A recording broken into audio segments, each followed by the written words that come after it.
tout ça, vous ne nous parlez pas des Français, Christian Prudhomme, les Français. J'y arrive, puisque Romain Bardet est absolument excellent. Oui, mais il a deuxième du Tour de France l'année dernière. Certes, mais il a peiné dans le Sixième du Dauphiné.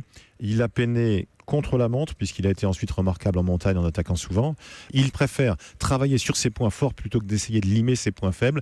Je ne suis pas convaincu que ce soit une mauvaise technique ou un mauvais choix. En tout cas, il a du panache et c'est bien. Thibaut Pinot dit ne pas viser le classement général, mais après un remarquable Tour d'Italie où il a fini 4e et gagné une étape, je pense qu'il peut être au contraire beaucoup plus décontracté. Il y aura très vite une arrivée à la planche des Belles-Filles en Haute-Saône, dans les Vosges, c'est chez lui.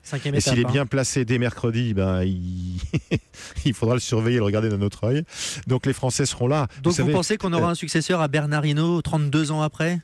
Je ne vous ai pas dit ça. En revanche, ce qui me paraît certain, c'est que les Français sont bons. Il y a eu 3 Français sur le podium lors des 3 dernières éditions du Tour de France. Je ne peux pas vous dire que Romain Bardet va franchir la dernière marche parce que c'est évidemment la plus dure. Mais en tout cas, il est bon, comme Pinot est bon.